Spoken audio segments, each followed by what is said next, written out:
Tutorial is on how to make this cowl. Basically what it is a really long rectangle. You take the top two corners, sew it together and put a button on. To make this you'll need a size 8mm hook and one ball of Olympia. Okay. So to start you need to make a slip knot. Make a little loop and pull tail through. And you'll want your slip knot a little bit loose on your hook so it's not tight and hard to work with. So it kind of makes a teardrop shape on there. So you'll chain 20. So to do a chain, put the yarn over the hook, turn the head of the hook towards, I guess, the bottom of the teardrop. Pull it through, so that's 1. Yarn over, pull through. That's 2. Yarn over, turn a little and pull through. That's 3. You want to go to 20.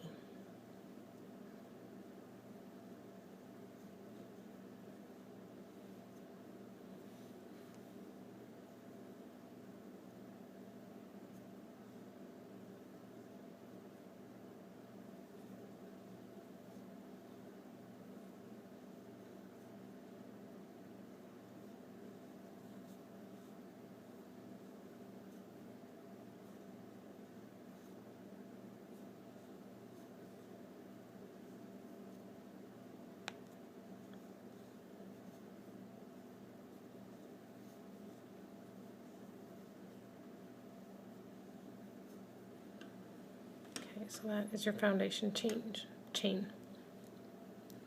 So now you are going to chain one extra one, and that will be acting as your first stitch on the next row. That's your stitch there. So you skip the next loop after, put your hook into the third. So 1, 2, 3. So hook in, yarn over, pull through, yarn over, pull through both, and that is a single crochet stitch. So now you do one chain, and then you'll find that loop you just worked in. This would be your next one, but you're going to skip it and go to that second one. So hook in, yarn over, pull through, 2 loops on, yarn over, pull through both. Chain, skip, put in the second, through, the yarn over, pull through, 2 on the hook, pull through both, chain, skip into the second,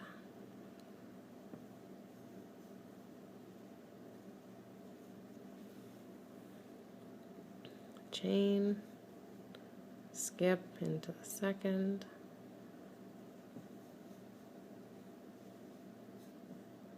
chain, skip into the second, crochet, chain, skip into the second,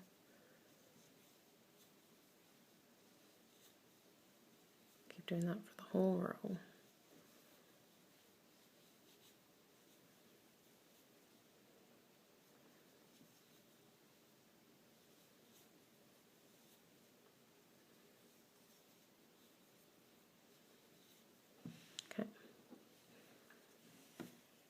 So you should have 10 stitches on your first row and 10 chains in between. Okay, so now you'll take your work and flip it over, put your yarn tail to the back. Okay, so you're going to chain as your first acting stitch on this row. So you'll chain, and then the row underneath, you have that stitch in there, and then there should be quite a large space. That's where your hook's going to go into. Sorry, it's blurry. There. So hook through, yarn over, pull through, so you have 2 loops on your hook, yarn over, pull through, chain, your stitch from the last row will have 2 loops there, so skip those, and then you should have a little hole. Put your hook in, yarn over, pull through, so you have 2 loops on your hook, yarn over, pull through 2, chain, find that hole, hook in, pull through, so you have 2 loops on, yarn over, pull through, chain, find that hole, keep doing that for the whole row.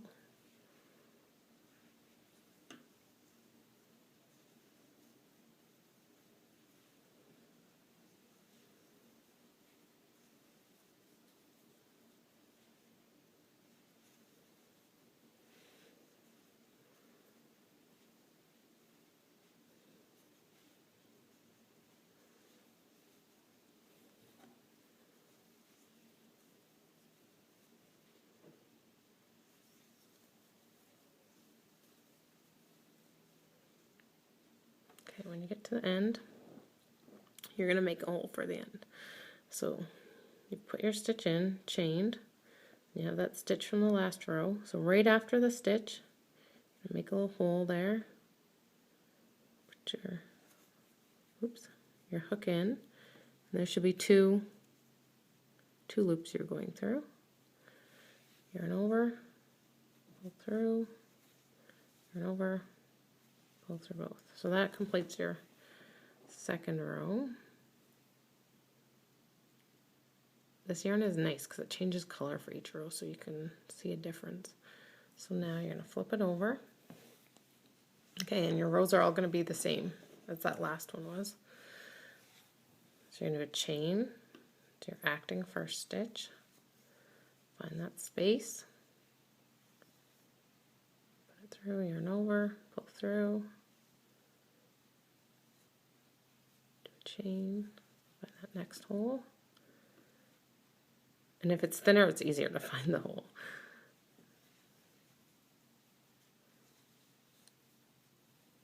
Chain.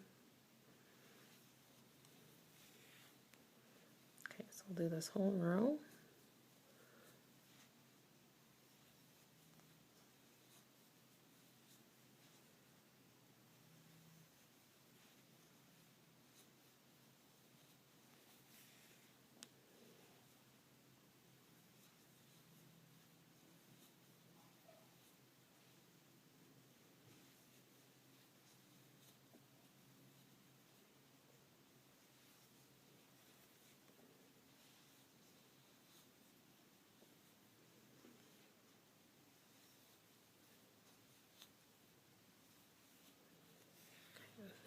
So once you get to the end, find that stitch underneath, those 2 loops that are wrapped around. Find the little hole after. Put your hook through. Yarn over, through, yarn over, pull through both.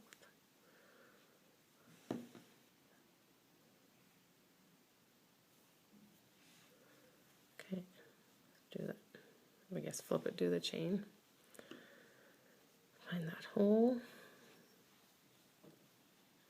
Yarn over, pull through, chain.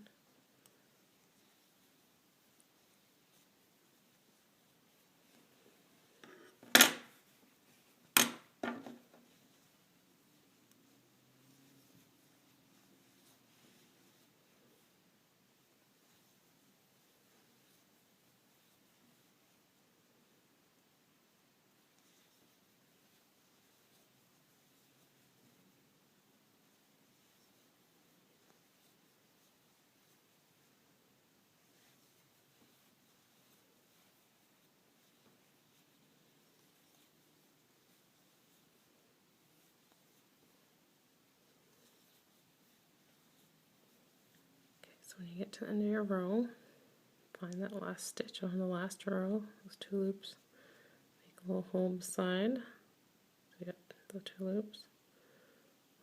Put it through, yarn over, pull through, Flip her over.